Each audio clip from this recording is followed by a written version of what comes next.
ओम नमो भगवते वासुदेवाय। ओम नमो भगवते वासुदेवाय। ओम नमो भगवते वासुदेवाय।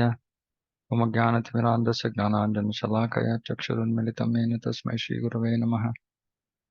ओम विष्णुपादाय कृष्णप्रेष्ठाय भूतले श्रीमते भक्तिवेदान्तस्वामिनिति नामिने नमस्ते सारस्वते देवे गौरवाणी प्रचारिणे निर्विशेषशून्यवादी पाश्चात्यदेशतारिणे जय श्री कृष्ण चैतन्य प्रभु नित्यानंद श्री अद्वैत गदाधर शिवासादि गौरभक्तवृंद। हरे कृष्ण कृष्ण कृष्ण हरे हरे, हरे Ram Ram Ram Hare Hare. Okay, so we discussed this Brahma Bhuta Prasannatma.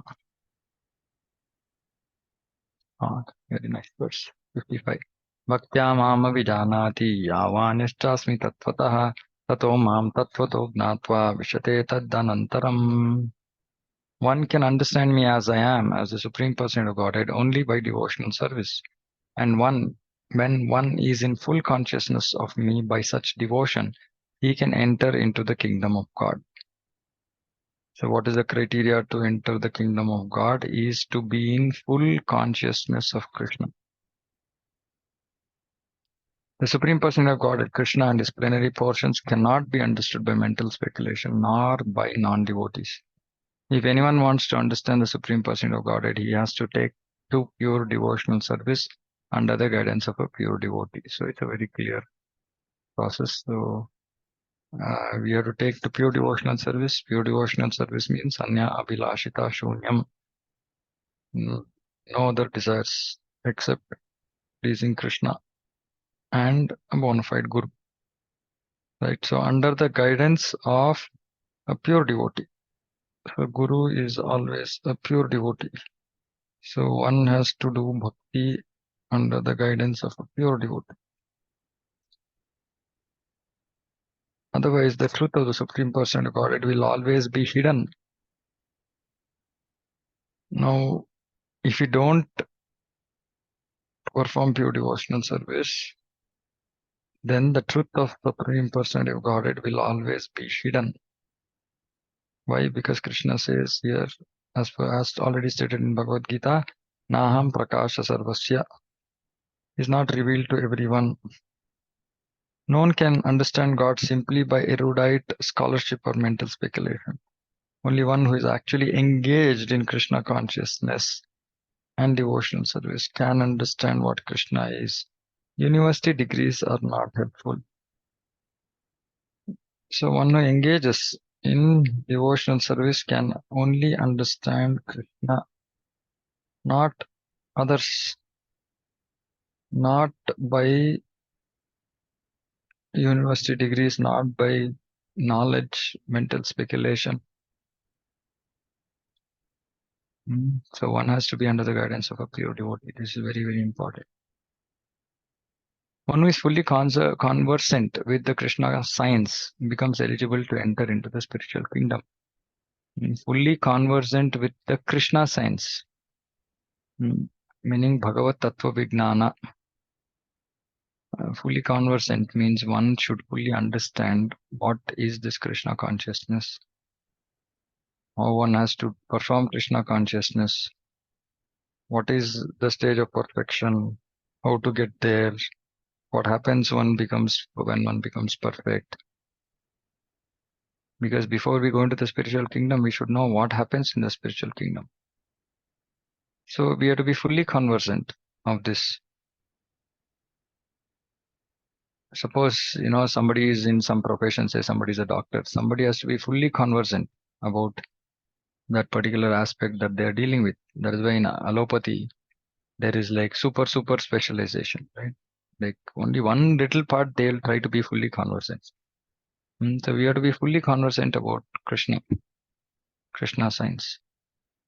Becoming Brahman does not mean that one loses his identity. Devotional service is there, and as long as devotional service exists, there must be God, devotee, and process of devotional service. So these three things have to be exist all the time. Bhagavan, Bhakta, Bhakti. And so Srimad Bhagavatam is full about this. Bhagavan, Bhakta, and Bhakti. Such knowledge is never vanquished even after liberation. Liberation involves getting free from the concept of material life. In spiritual life, the same distinction is there, the same individuality is there, but in pure Krishna consciousness. So the same distinction is there, meaning we are not becoming one spiritual life. Same individuality, we are the individuals. But the only thing is we will not have contaminated consciousness, we will have pure Krishna consciousness. One should not mistakenly think that the word Vishate enters into me supports the monist theory that one becomes homogeneous with the impersonal Brahman. No. Vishate means that one can enter into the abode of the Supreme Lord in one's individuality to engage in his association and render service unto him. For instance, a green bird enters a green tree, not to become one with the tree, but to enjoy the fruits of the tree.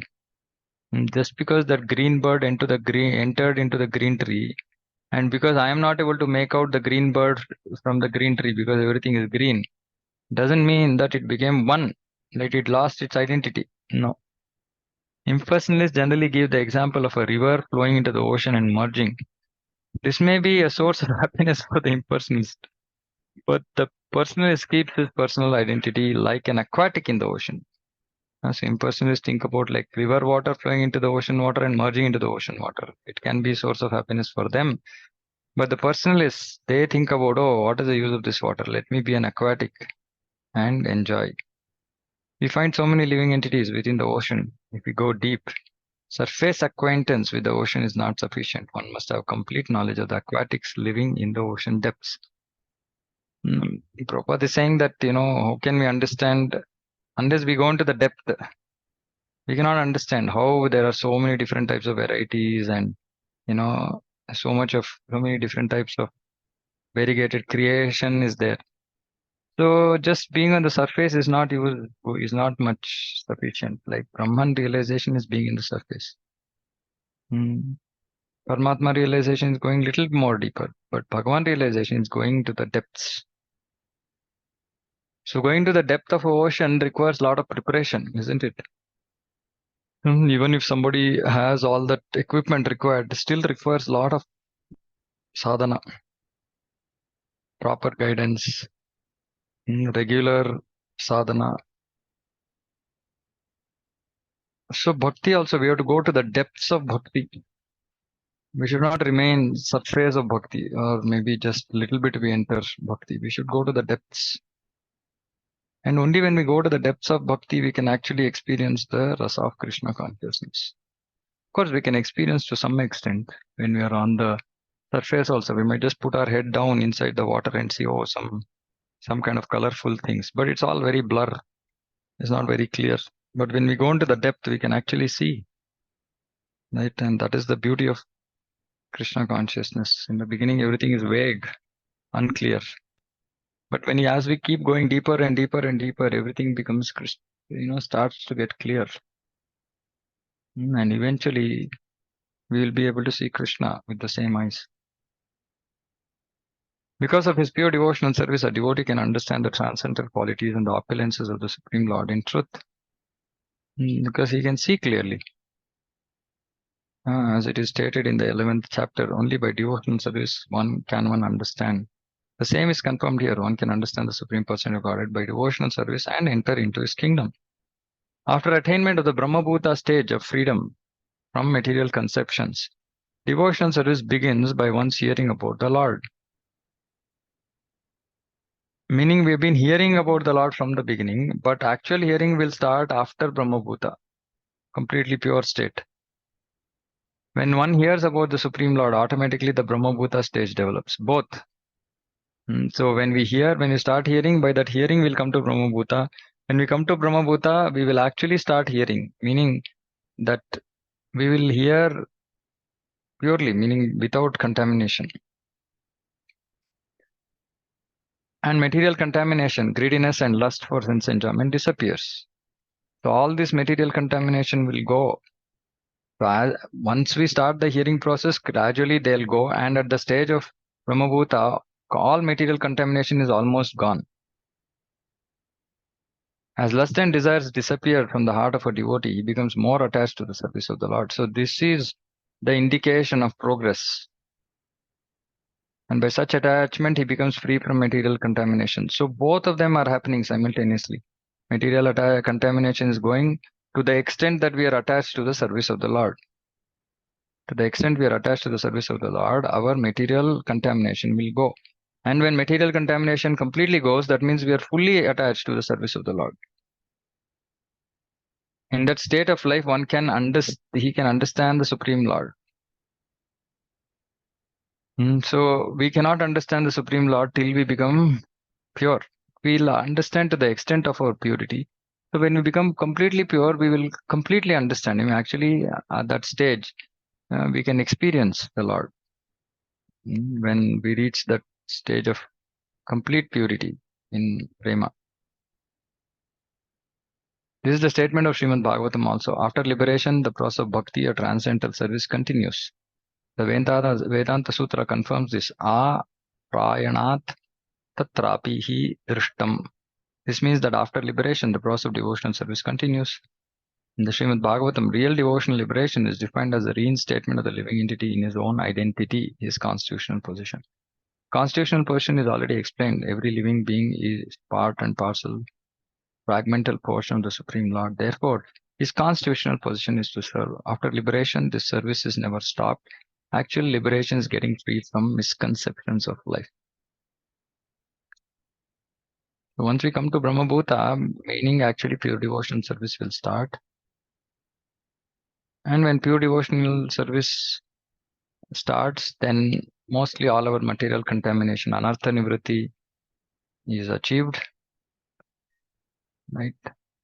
So greediness and lust are gone. So this is actually explained very beautifully in Bhagavatam, in the life of Narada Muni. How by the process of Shravanam, he becomes Narada. Just by the process of Shravanam and association with devotees eating their remnants, he becomes the great personality Narada. A boy who was just son of a maid servant, but was fortunate to get association of devotees. So that Shravanam process is so powerful that it brings us to the stage of Brahmabhuta. It also further takes us to the stage of Prema. So it doesn't stop at Brahmabhuta. The process doesn't stop. And there is the same process. So process continues. Shravanam, Kirtanam continues from the neophyte stage to the stage of perfection and even after perfection. So this is the beauty of devotional service, that we don't have to change anything. It's the same thing that we keep doing, but the nature of that activity will get more and more and more purer and purer. So we have to understand this. Only a devotee can understand Krishna. Only by devotional service we can understand Krishna. And we might think right now, yeah, I understand Krishna, but actually we might not understand Krishna because it's very difficult to understand Krishna. We might have to understand some aspects of Krishna, some qualities of Krishna. But Krishna is very complicated. He's a very complicated person because he has so many things to achieve at one shot. So most devotees understand that they cannot understand Krishna. And then we can understand Krishna to the extent he reveals it to us. It's not by some kind of intelligence or some knowledge that we can understand Krishna. So it's just by purity of our intention, purity of our service, that Krishna will reveal himself to us. And this is the beauty about Krishna consciousness, that this matter, that we keep going into the depths of this devotional service, and slowly and steadily things start to become clearer and clearer. And that's the excitement, right? That I don't know. It's unclear to me right now. And as I continue to practice bhakti, it starts to get clearer and clearer and clearer. So somebody was saying that, oh, after some time in devotional service, we'll get bored. We'll stop reading. Oh my God. I mean, such a What should I say? I mean, that person who are thinking that way has no idea what bhakti is. It's like a bottomless well. Bhakti is like a bottomless well, and keep going and going and going and going and going. And as we go more and more deeper, there's more and more rasa, there's more and more happiness. Mm. So there's no end to it. There's literally no end to it. Because it said, even in the spiritual world, it is the same. There are eightfold pastimes of Krishna. It's called Astakaliya Leela. Okay, but there are so much of variety, so much of variegatedness. One day it's not like the other. But no devotee, they are so much engrossed in now and here and now. They don't even remember that, oh, I did something like this yesterday. There's no concept like that. They're so much absorbed in Krishna's service. So it's inconceivable. And more, it said, okay, there is sun, there is moon, but there's no influence of time. So Krishna grows, but Krishna doesn't grow. So it's all inconceivable. It's all inconceivable. Right? So how much can we understand with our tiny brains? To the extent Krishna reveals, we can understand it. So Krishna consciousness is so beautiful. There's no way one will become bored.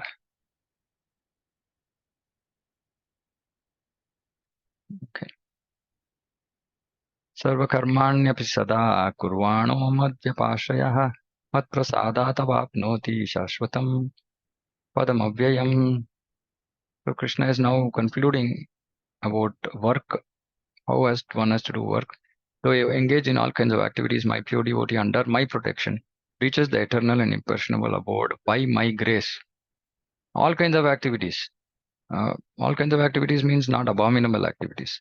It can be activities even for one's maintenance, etc., whatever it is. But a pure devotee will always be under Krishna's protection. And he reaches the eternal, imperishable abode by his grace. Madhyapashrayaha, under my protection. To be free from material contamination, pure devotee acts under the direction of the Supreme Lord or his representative, the spiritual master. There's no time limitation for a pure devotee. There's no time limitation. Yesterday I was hearing one lecture. His Holiness Bhakti Vikas Maharaj was saying that Prabhupada said that when on the Jaladuta he had heart attacks. Actually, Prabhupada said that that was the end of my material life, meaning as per material calculation or astrology or how much ever is his lifespan was over apparently at that time. So basically the rest of everything that he did was that extra extension, like mercy given by Krishna. Right? So there is nothing like death for a pure devotee. He'll just be here till Krishna wants him to be here. So there's no time limitation, and no time can limit him, either death or anything. Any form of time, influence of time on this material world cannot limit a devotee. He is always 24 hours a day, 100% engaged in activities under the direction of the Supreme Lord. Like when Krishna did that Ras Leela, one night was the full night of Brahma. It's like that, like when Krishna empowers, everything just becomes limitless. To a devotee who is thus engaged in Krishna consciousness, the Lord is very, very kind. In spite of all difficulties, eventually placed in the transcendental abode. So we should understand this. If we are sincerely going on with our devotion, irrespective of whatever difficulties we are facing, we can be sure that eventually we will go to Krishna Loka. No doubt. Why? Because to a devotee who is thus engaged, the Lord is very, very kind. He's guaranteed entrance there. There's no doubt about it. In that supreme abode, there's no change. Everything is eternal, imperishable, and full of knowledge. So is guaranteed. So all we have to do is stick to pure devotion under the direction of a bona fide guru, free from material contamination. This is the whole problem. We hold on to material contamination. We hold on to material kama, krodha, lobha. We should just want to give up all this. As long as we don't hold on to something, it will automatically go. If you hold on to something, then it cannot go, right? Because we are holding on to it. But it's there in us, some material contamination, but we are not holding on to it, then it will automatically go by the process of pure devotion. And so this is so nice. See, Devotee who is thus engaged in Krishna consciousness, Lord is very, very kind. How engaged? 24 hours a day, 100% engaged in activities.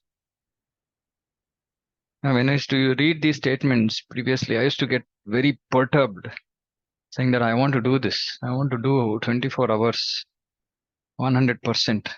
But how do I do? I mean, I have responsibilities, I have a job, I have this, that, and all that. So these statements should agitate us. These kind of statements by Prabhupada should agitate us. And that's going to be the trigger points for us to make tremendous progress. And that is the reason why I say, please read Prabhupada's purpose properly. One statement like this, see, just two statements. These are what I call Prabhupada gems. Just two statements can pull us out of our, deep conditioning. Just these two statements. I don't know what all of you feel, but just statements like this for me always used to be like even today, it creates so much of motivation, so much of drive to move forward in spite of all kinds of difficulties. So please meditate on these statements and try to put them into practice. So it doesn't matter what kind of activities we are doing, but the important thing is that it should not be abominable. It should not be pulling us away from Krishna. As long as that is not happening, then it's fine. We should take shelter of a pure devotee, and we should not see the wanting to, that coming to this stage where Krishna is going to be so kind to the devotee that he's going to take him or her to the transcendental abode is such a beautiful stage to reach. And what is preventing us from taking up all the austerities? What is preventing us from giving up this nonsense material sense gratification, which is worthless, which is just going to pull us away from Krishna? What more motivation do we need? What more motivation do we need to perform bhakti seriously? Just the fact that, just imagine, we are there where Krishna is present. We are there where Radharani is present. We are there where all these great, the Ashtasakis, all these great devotees of the past, they're all there and they're serving the Lord. Just for a moment, visualize, that position in Goloka. It's just unimaginable, and it's not for anybody and everybody. Even amongst devotees, people might go to Vaikuntha, people might go to, serve Narayana, people might go to serve Rama, people might even go to serve Krishna, but not in this mood. The most exalted of exalted devotees are here. Madhurya Rasa is the topmost. But it's not easy. It's not easy. I mean, if we hold on to material stuff, material consciousness, material things, material desires, we're not going to achieve this. So simple. This one statement: pure devotee under the direction of a pure devotee. That's all. We act as a pure devotee under the direction of a pure devotee, and we'll achieve perfection. Ketasa sarvakavarmani mayi sanyasya matparaha buddhi yogam upashritya machittasa tatam bhava. So Krishna is now saying that how should we live in this world? He's saying all activities just depend upon me. Just depend upon me. Don't be worried. Don't be tensed. Just depend upon me. And work always under my protection. Don't think that I am the doer. I am the protector. I am the capability. I can do it. This, that. No false ego. Not required. Just depend on me like a child. You should just depend on Krishna like a child. In such devotion service, be fully conscious of me. Fully conscious of me means like everything is under his control. Everything is coming from him. Everything is under his control. He is the master. That's it. This is materially how, when we are living in the material world, what consciousness we should do, what consciousness we should live. Because padam yadvipadam, every step there is danger. So how should one live? Prabhupada says, when one acts in Krishna consciousness, one does not act as the master. Just like a servant, one should act fully under the direction of the Supreme Lord. See, this servant word We should actually go into, deep into the mood of a servant. Servant has no individual independence. He acts only on the order of the master. Servant acting on behalf of the Supreme Master is unaffected by profit and loss. So we should not have any happiness and distress because of material profit loss. He simply discharges his duty faithfully in terms of the order of the Lord. This is the mood of a servant. Right? One should act fully under the direction of the Supreme Lord. There's no individual independence. He acts only on the order of the Master. And the order of the Master is the Guru, because Guru is the representative of Krishna. And one is acting on the behalf of the Guru. Supreme Master is unaffected by profit and loss. He simply discharges his duty faithfully in terms of the order of the Lord. Yasya prasadat Bhagavad prasad. Now one may argue that Arjuna was acting under the personal direction of Krishna, but when Krishna is not present, how should one act? If one acts according to the direction of Krishna in this book, as well as under the guidance of the representative of Krishna, then the result will be the same. Sanskrit word mat paraha is very important. It indicates that one has no goal in life save and except acting in Krishna consciousness just to satisfy Krishna. And while working in that way, one should think of Krishna only. How? I have been appointed to discharge this particular duty by Krishna. While acting in such a way, one naturally has to think of Krishna. So people will use this part. Oh, I have been appointed to discharge this particular duty by Krishna. But then they will not think about this. Second part, one naturally has to think of Krishna when he's doing work. So we are doing some nonsense work and we are saying I've been appointed to discharge this particular duty by Krishna, where I cannot even, remotely think of Krishna. That's not, we're not talking about those kind of activities. We are talking about those kind of activities, vritti, which will help one to think of Krishna. Yes, we don't have to give it up. We can do those activities thinking that it is actually given to me by Krishna. But provided it helps us to naturally think about Krishna. This is perfect Krishna consciousness. One should, however, note that after doing something whimsically, he should not offer result to the Supreme Lord. I'm going to give some examples here. Please don't feel bad if you've done this. Doing some nonsense, getting some stuff from the shop, offering it to Krishna. And normally I see a lot of devotees do this. Get stuff from outside, offer it to Krishna. Says Krishna, you had it, now it's prasadam. I'm having it. Or do some nonsense. Like nowadays, so much of nonsense happens, unfortunately. Actually, it's very difficult for devotees to distinguish between nonsense and sense, right?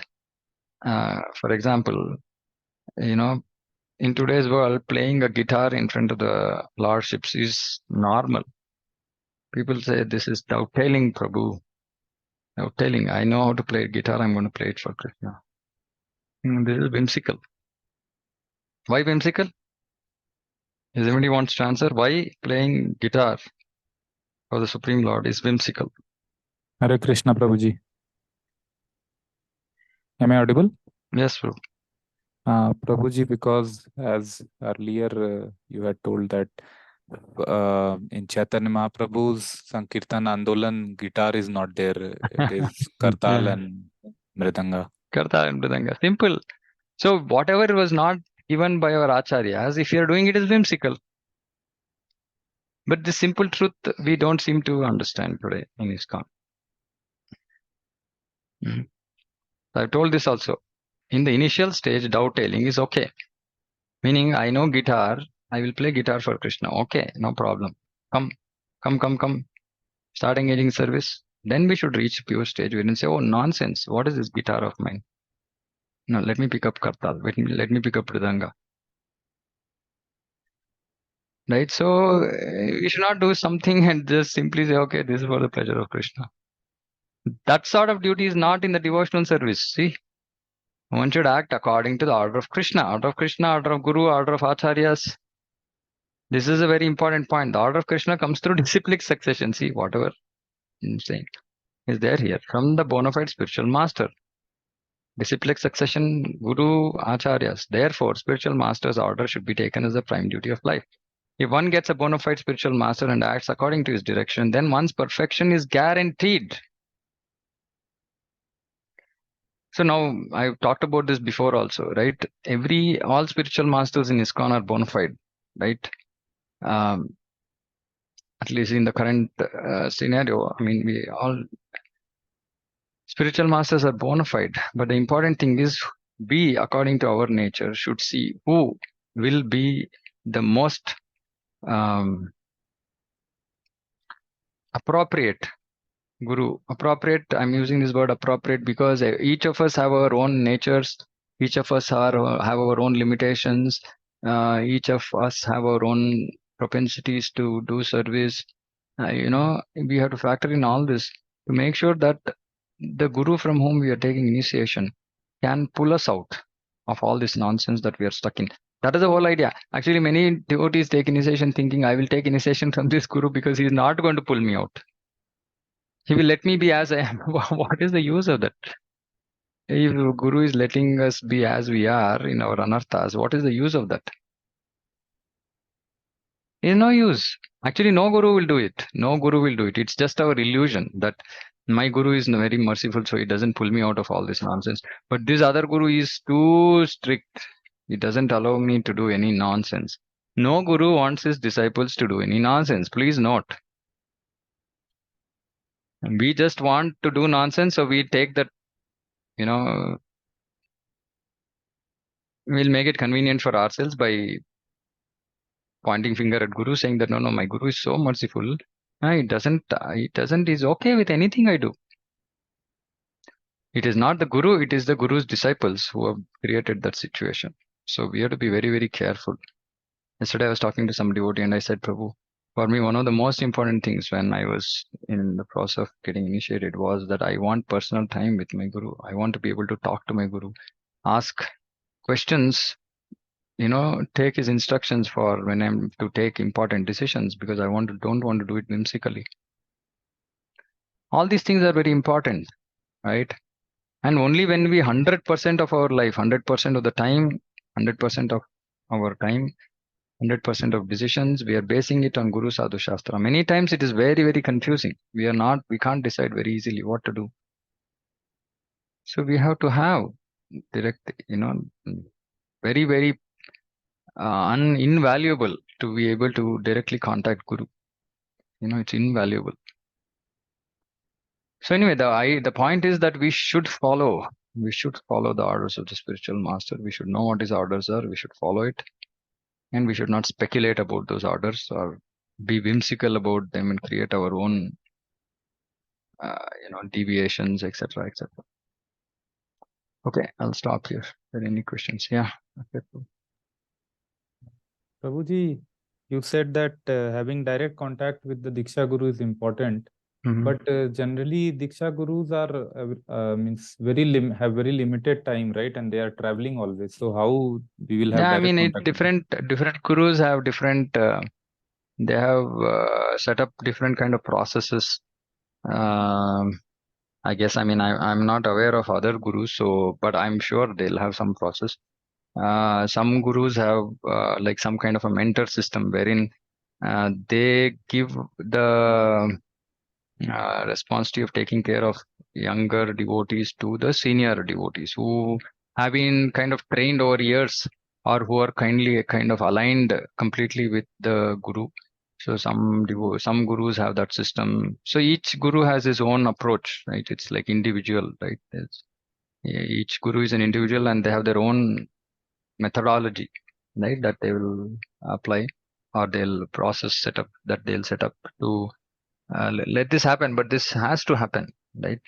um yeah, like for some like I can speak about my Guru Maharaj. He's accessible both on emails and also personally. Emails, I till now there's not been an email which is not replied. He makes sure that he takes out time, and of course then he also distinguishes which questions to answer himself, which questions he will direct to us other senior devotees. For example, general questions about tattva that he will not answer, like which we have to read or which we can ask others. But application, like practical, for example, if I ask, okay, what should I do, he will respond. If I just say, okay, Maharaj, this query I had, philosophical question, Can you answer? Yeah, I mean, there are so many learned devotees, learned disciples of his. So he will just, there's another group, he will forward that question to that group, and somebody on the group will answer, all big scholars, right? So general tattva questions, he'll direct like that. But if there are practical application questions, he responds. I mean, I'm telling because I know only about him. I don't know much about how other gurus operate so deeply. But I'm sure everybody will have some process by which disciples can connect with them, and it should be there. And one thing I always tell devotees, saying that don't ever be satisfied with somebody else answering on behalf of the guru, especially in very critical in situations in life. uh, don't just be satisfied with yeah, maybe small day-to-day matters we can go to some representative of the guru, but see, important decisions, even that representative should be conscious, saying that, oh, this is a very important decision, I should not be answering on behalf of the guru, and really put that query across, or put that need for instruction across to guru. So it's very important. Even those who are in responsible positions are aware of their own position, their limitations, and the significance of the position of guru. All these things have to be thought, right? Not that, oh yes, I am the boss. Hello, उनको जो भी चाहिए, I will now answer on behalf. No. Many times, some many devotees have asked questions which, I mean, theoretically I can answer, but in that particular devotee's life I cannot answer, right? Because of complications, etc. For example, many devotees will be worshipping deities before initiation, before even Harinam initiation. Now, such things, because while theoretically we understand, but Guru is the ultimate, right? And he will give specific instructions to those disciples. So such things we put across to Guru, and Guru will give directions. And as a disciple, we should be ready to take those instructions. Many people are very afraid of going to the Guru because they're so attached in whatever they're doing. They don't understand that Guru is the representative of Krishna. If Krishna comes and tells us, saying that do this or don't do this, are we going to say, Krishna, by the way, I'm too attached to this or this and that and all that? No. You're going to say, yes, boss. You're the boss. Right? Similarly, Guru is the boss. Guru is the visible boss to us, right? And whatever he says, we should be ready to accept. But devotees are very afraid. Either they don't go to the Guru at all, or if they go to the Guru also, it will be like FYI. For your information, Guru, Maharaj, this is what I'm doing. This is not the way to deal with, this is not how Guru and disciple relationship works. Guru disciple relationship works as Shishya goes like a servant and says, Guru Maharaj, this is the challenge, and or this is the problem, and I need your instruction, what needs to be done. By the way, this I think is what I should do, but yeah, but I'll still hear from you. No, that is like totally belittling Guru, right? Like putting him, giving very little importance for Guru. Should not go with our recommended solutions. We can put across to the Guru all constraints that we are faced with, right? But eventually, and gurus are also not like, I mean, they're not like us, right? They'll know by our the things that we speak. They'll also understand, okay, how much people are attached. Will it help that person? Not help that. So many things they'll consider, and of course, Paramatma gives intelligence, and then they'll give an answer, right? But we should not just be whimsical. Especially I tell this to many devotees who are not yet worshipping deities. Previously already you have deities, okay, that's a different thing. But if you're not at deities and somebody just comes and gives a deity and you're just started worshipping, or you're not attached to that deity, please ask the Guru, right? I mean, if you have made up your mind on a particular Guru, otherwise, yeah, generally we should avoid these things. So anyway, so the point I'm making is that Guru has to be approached. His guidance has to be taken. His instructions have to be, orders have to be taken and then followed. And then only we'll achieve perfection. Namesake, taking Diksha and then living independently. Like Prabhupada here has said, no? Servant has no individual independence. But if we retain our independence after the initiation, that means that we have not actually become the servant of the Guru. And if you have not become the servant of the Guru, then there's no question of becoming servant of Krishna. So we have to understand this. And I've told this multiple times, right? Independence is lost, intelligence is not lost. The independence is lost. Please note, this is very, very important. Many devotees think that independence, actually, they think, some think that independence is lost, intelligence is also lost. Some people think nothing is lost. So both are wrong. Independence is lost, intelligence is not lost. Right? And that should be the mood and that's how we should approach it. Okay. Okay, thank you, Prabhuji. Yeah. Anything else? Hare Krishna Prabhuji, Dandavat Pranam. Hare Krishna. Prabhuji, one naturally has to think of Krishna. Naturally means how to think of Krishna. Naturally means, like, see, in the initial stages, naturally is not natural for us. So initially, naturally means to the process of Vaidhi Bhakti, meaning when we are doing, so we'll just, Prabhupada writes elsewhere saying that one should um, design or structure his life in such a way that he can always think about Krishna, right? Which means that we engage our day in such a way, we have activities such that we can think about Krishna. For example, we are at work. It is not natural to think about Krishna, but how will we make it natural? We'll put a photo of Krishna, we'll put a screensaver of Krishna, we'll have a ringtone which is reminding us of Krishna. There are some things which are going to every now and then, wake us up saying that yes, you're a devotee of Krishna, you're a devotee of Krishna. So then slowly, steadily, over a period of time, as we make progress in sadhana, it becomes natural. It becomes natural because what do we have in life? Happiness, distress, right? When you have happiness, you think about Krishna. When you have distress, you think of Krishna. When you have pleasure, you think about Krishna. Any situation, you'll think about Krishna. Naturally, it will come like a child. Till we come to that stage, we should create artificial means by which you can think about Krishna. But eventual goal is to naturally be able to think about Krishna.